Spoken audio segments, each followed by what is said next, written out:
right, Sandy, welcome to the BlockHash podcast, episode 230. How you doing today? Hi, Brandon. I'm good. Thank you. How are you? Doing fantastic. Excited to have you on today. A lot of we want to talk about. Before we do, tell us a bit more about yourself, where you're from, how you got into the space, how you got to where you are now with 3Air. Well, how long of a story you want? You go as long as you want, whatever's most pertinent.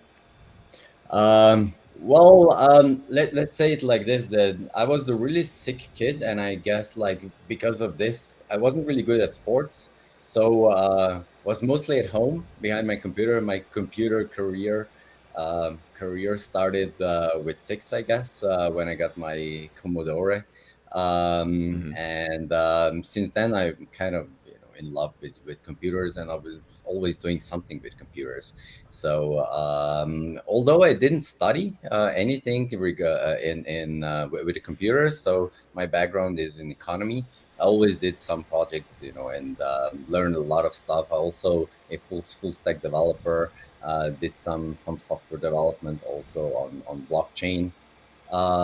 My first company was with 19, and it was connected to computers. So with some friends, we set up a hosting company. So a domain registrar. So that was back in 1999. So we were pretty early in that space.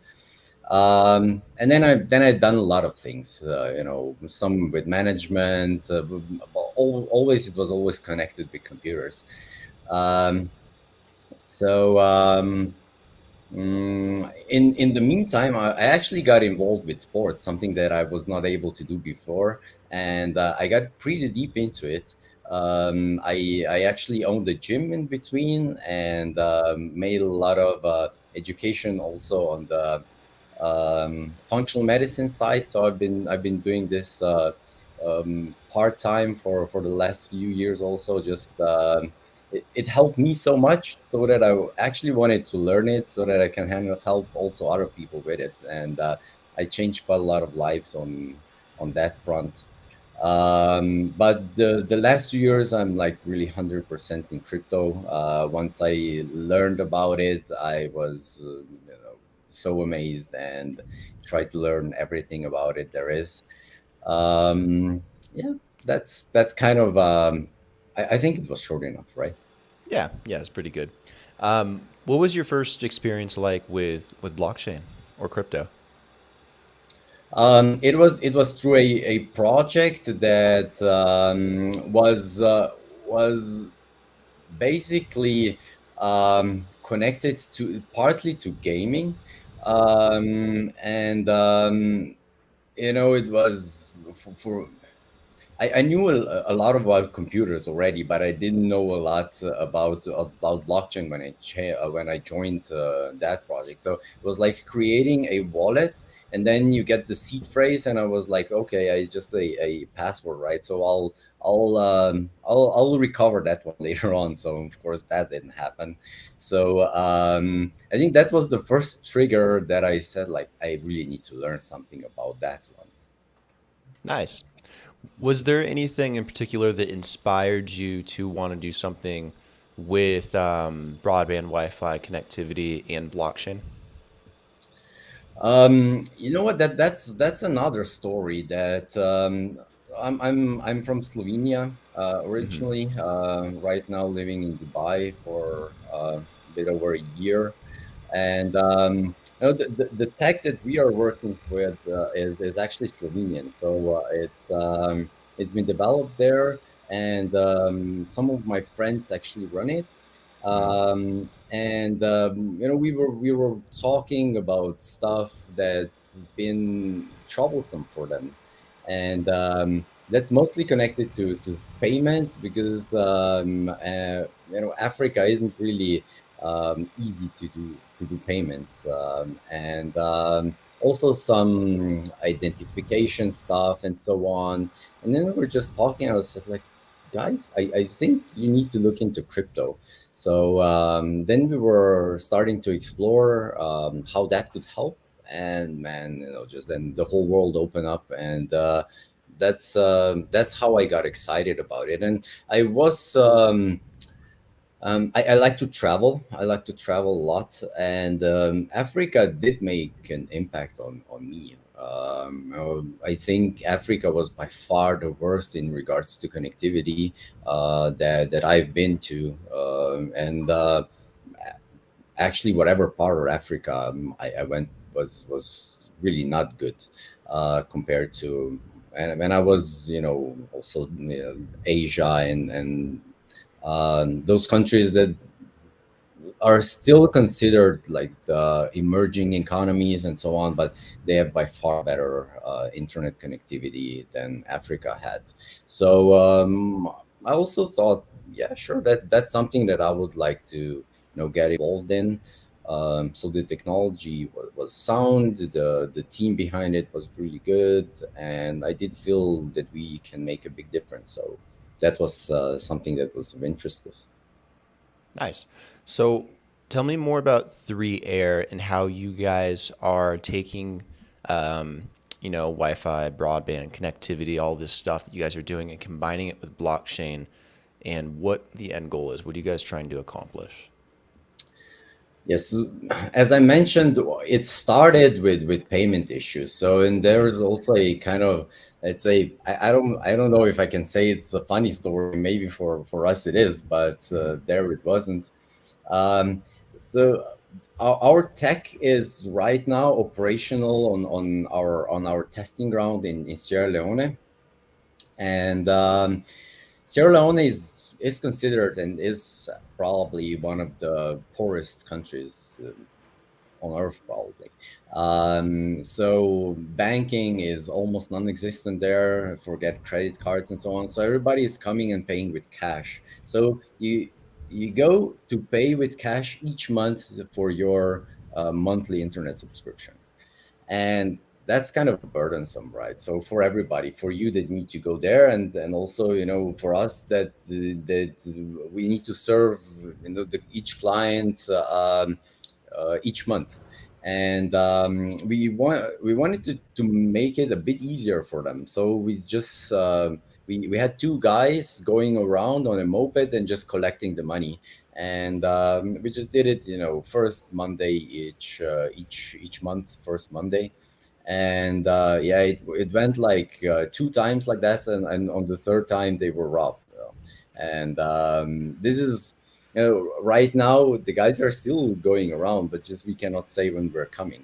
And yeah, that is something that we thought, look, people have already internet and so on. So let's see how we can maybe accelerate the bankless payments.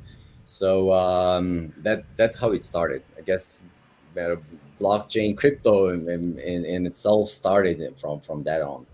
And the other thing is also that in Sierra Leone, it's not unusual that people come into offices and they try to identify themselves with a business card, sometimes even handwritten, right? So then you need to accept something like this, and it goes over and over again. So each month, so blockchain is pretty good, and I'm really certain that decentralized identities, blockchain based, will be the future. So this is where it started.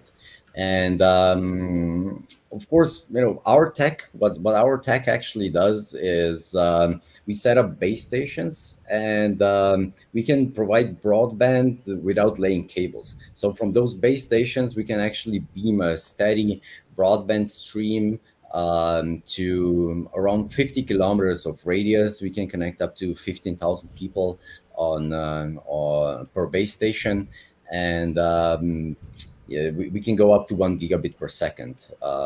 So this is our core technology.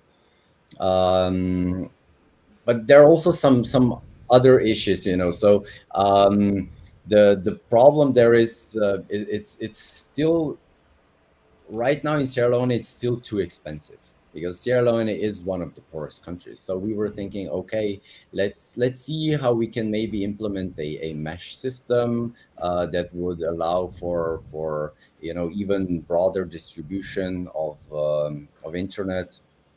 And that's where the blockchain falls into place again.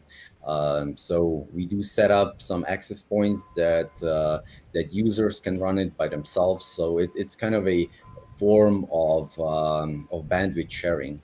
And you can stake also in those access points. You can stake tokens into to secure to ensure the network actually. And you yeah, of course you'll get the rewards. So and it's the whole system is set up so that it's long-term sustainable, because everybody involved, everybody, from the ISP that needs to provide the internet to the end user, are, in a sense, incentivized to do it.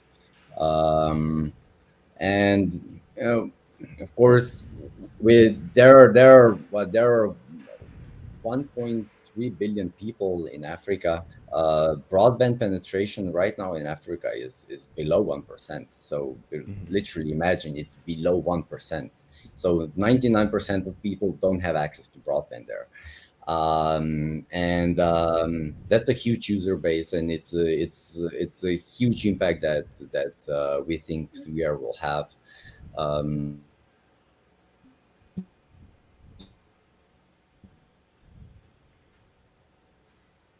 Also about blockchain. So the education part is really, really huge, and we want to provide with our platform. We actually want to provide them with financial services that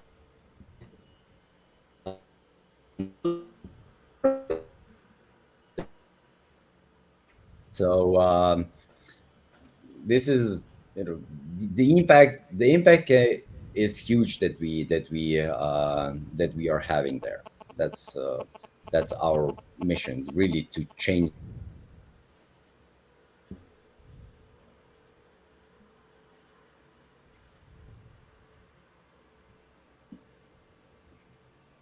Sorry, I think it cut out for a second. I got the last part of what you said. Um, do you feel like this is a long term solution for people in this area, or do you think this is something that is a good temporary fix to kind of get people online? Because you're talking about like 99% of people not having broadband connection, right? So do you feel like there's a lot more infrastructure that would need to be built to really get that many people online in the future? Yeah, so getting everybody on internet is probably a dream. So that's not going to happen so fast. It's going to Hmm. take years and years. But we are right now focused on the most densely populated areas. Just to there we can have the most impact. And we do need to build out some infrastructure, but we can do it far faster and, more cost efficient than in any other traditional method. So just for a comparison, if you want to do broadband the traditional way, so for a big city, you would probably need around 200, 300 million, something like that, and it would take a few years. So we can have the same impact with around 10 million investment, and within 6 months we can connect first clients. And it is scalable, and we do think it's a long-term solution. I don't think that, once we have this setup, that somebody else will come and just start laying cables. Of course, there are some emerging technologies, and you never know when once another one pops up, right? That's even better. But it doesn't look like that's gonna be, anytime soon. At least we don't see any technology evolving now so fast that could replace what we are doing and do it a bit better. So there are some satellite internet, something like Starlink is doing. There are a few other telecoms trying to do it, but just calculating the costs, it's crazy. You need to know that, shooting those satellites up costs billions, literally, billions. And not not a lot of people know that the average lifespan of a satellite like this is 5 years. So in 5 years you need to replace it. I think that maintenance costs just to replace the satellites per year are around $2 billion, something like that. Hmm. And then there's a lot of investment that needs to go also in on the ground and so on. So I don't think that'll be really really cheap internet, to be honest. And of course it has its use cases, but I don't think it will just go and replace every other internet connection there is. And there are also some other issues there right now. But yeah, probably some of them will get solved, but I don't think that they'll ever be really, really cheap internet that we are looking for in emerging economies. Yeah, it probably won't be cheap, Starlink, but I mean, Elon Musk, it helps the fact that he owns the rocket company at the same time, so he's probably saving costs. Absolutely, absolutely, for sure. In regards to shooting up satellites in the sky, but he still needs to pay for the cost somewhere, right? Hmm. Of course there might be somebody who will go and he might go and decide dumping prices. Of course he can do that for some time. Um, but we also have quite a low cost basis, so that's good for us. So our margins are quite high. Um, and there's also other things. So for instance, not being on the ground in Africa, I know we are focused on Africa mainly right now. Hmm. It's um, it's it's not so easy for somebody to actually buy something from the internet, get it delivered home, and then connecting himself and so on. So we are there supporting people. We are there, also giving everybody the option to that they don't need to pay up front for all the hardware that they need to connect. And we're giving a lot of additional value. So as I said, the 3R platform is actually focused on providing additional value in regards to financial services, additional income streams. Just imagine having a play to earn game that you just get introduced when you get firstly connected to the internet, and say, look, we're connecting you to the internet, but you can also join here and play this game, and it'll get you, $20 per month or $50 per month. So we would say, okay, $50, I spend more each time on, each day on gas fees, right?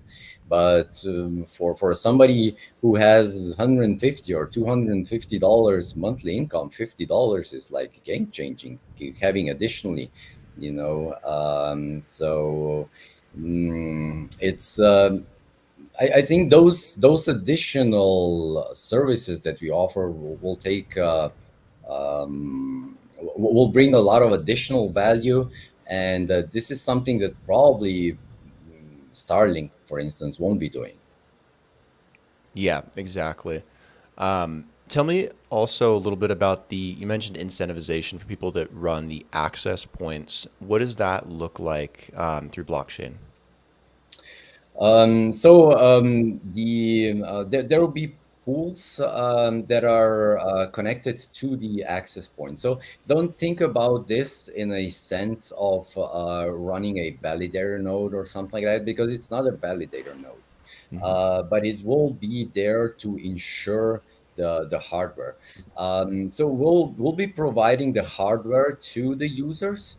But the problem in Africa is, so the first problem is actually that mostly they cannot afford the hardware that they'll need to do it, right? So we'll need to list them this hardware. And the problem is also that, if you give somebody the hardware there, next day it might not be there anymore. So they'll just sell it off or something like that if they see that there's a quick buck to be made. Hmm. So this we want to have it insured with tokens. So that's one thing. And the user will need to come up with a part. So the access point operator will need to come up with a big part of those tokens. And the rest can come from everybody else. And those, if something goes wrong with the access point, then the repair costs or anything will come out of those pools. And Once you connect, as the end user, once you connect to this access point, you'll either buy a access through the internet already. So you'll be able to connect to the access point without having any credits or anything like that. But you'll be able to buy it with through that internet connection already, or you'll just go and you can buy also a scratch card or something similar locally, and then just use that for accessing the internet. And it should be really cost effective, right? And this will then be gathered together in a pool, and these funds will get distributed to the access point operators and to the people that are staking the tokens in the access point. And of course, part needs to go back to the company, just because the company needs to buy the internet in the end. So the ISP needs to buy the internet and provide the internet. So, in that sense, people get easy and cheap internet access, so really priceworthy. And the access point operator will get a bit of recognition. So we are focusing mostly with access points right now on some public places or some businesses. So, for instance, in Africa. So I had that experience in Ethiopia in one of the newest shopping malls. They were really covered with Wi-Fi. Everywhere was Wi-Fi, but you connected and there was no internet behind it. So it was just like Wi-Fi there.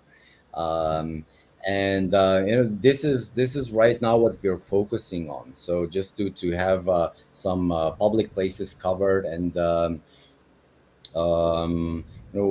having a restaurant with internet access can be a game changer in Africa also. So providing that service, and so the companies can actually decide, okay, we'll take over the costs, and we'll just give the internet away for free, just to attract new customers. Or they can really say, okay, we'll charge just a small fee, and then this fee gets split. Do you guys want to focus mostly on Africa right now, or is it only available to Africa? Are you able to participate in 3 year if you're somewhere else, or do you have to be in the region? So our connectivity is focused right now on Africa. We think that the technology is the best to go through Africa right now. So they probably are the continent that lacks the infrastructure the most. So this is where we really shine. But accessing the platform and all the apps there, it's going to be, of course, accessible to everyone. And you can also participate as a token staker in access points, so from everywhere you want. Gotcha. If someone wants to get involved with 3Air, or they want to set up an access point, or they want to be a part of it, where do they go to do that? Do they just go to the website? Is there somewhere else they go to get in contact? What does the process look like? Yeah, so right now we are not setting up any access point at this moment in Okay. time. So we are still in the pre-launch phase. And once we are out of the pre-launch, and this should be within 6 months, we should have our um, new country open. So hopefully Hmm. this goes well. There are two countries that are coming up, and of course Sierra Leone is our testing ground. For sure, we'll be testing this there in the next few months. We actually tested the access points already, just not with the staking yet. But in Sierra Leone, just until we are still in testing mode, we won't be opening up that for everybody. So it will be accessible only locally. But everything else, once we go live, everything will be clear, and that should happen in Q4 this year. So website is probably the best one to go. There is a big docs section, and you can read a bit more on access point, but we will be providing more and more information on how exactly it will work and how you can get involved, with time in the next few months. Gotcha. Where can people go if they just want to learn more? Do you guys have a blog, Discord, Telegram? You guys on social media? Yeah, so the website can be your hub, let's say it like this. So 3air.io is, so it's with the three air.io. There's a just a landing page, and then you can go to the doc section. The doc sections is pretty well organized, I think, so you can read more about the technology and everything there. There is a blog section also, so we do have a blog, and there is a blog on Medium, and we are on most of the social channels. So Telegram group is currently the most active, and you'll find all the links on the website. Discord is slowly picking up. We have our weekly AMAs on YouTube on Wednesdays, 5 p.m. Central European time. We have our Twitter channel. So most of this the social channels are covered. Also, I know we have something on Facebook. We have something on Instagram. So. Nice. What about yourself? If people want to follow you or they want to connect with you, where can they find you? To be honest, I'm not so much active on my own social channels. I think I put that aside 5 years Hmm. ago. Actually, before I was quite a lot on there. But I am active on Discord, and I am active on our Telegram channel. So either one of those, you'll be able to speak directly to me. Also, I also don't mind if anybody sends me a personal message. I try to answer all of those. Sometimes it gets a bit overwhelming, but yeah, I'll try to answer up until it really gets too much. Gotcha. Guys, go follow Sandi. Go check out 3Air. Like the video and subscribe. Sandi, thank you for taking the time to come on the show today and talk about 3Air, what you guys are doing with connectivity, blockchain in Africa. Super exciting. There's a lot of stuff actually happening in that region in Africa. There's actually a lot more we probably could talk about in the future. But it's very exciting. Thank you for taking the time, Yeah. and we'll definitely do this again soon. Maybe just Africa is amazing in regards to Hmm. blockchain. So I was just recently speaking here with an organizer of a big crypto event, and I was like asking him, like, Hmm. where's where do you see the most stuff happening right now, around the world? You organize so many conferences and so on. And he was like, definitely Africa. It was just Yeah. like, the last time we made something in Nigeria, we were expecting 2 to 3 thousand people, and 20,000 people showed up. It was like crazy. So yeah, Hmm. and I think that they really see the potential there, and they see the potential because it brings them something that we take for granted, and that's really freedom of being in control of your own funds, and all the financial services and so on. So we don't care so much, if we like blockchain, but Hmm. we're not dependent on it. But they are, for them, is a really a game changer. Yeah, I think people are going to be really surprised where they see most of this technological change occur. It's happening all over the world, but where there's the biggest gaps, where the biggest leaps need to be taken, it's Africa, Latin America, Southeast Asia. And I think that's where you're going to see the biggest change, especially in Africa. Every time I talk to somebody, there's always some project that they're working on in Africa. There's some application in Africa. Everyone wants to go into Africa.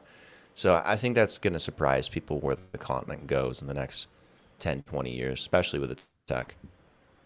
Absolutely. And, we spoke about that 99% people don't have broadband. There are like a lot of them are still on mobile, but still 80% of people never used internet there. So Hmm.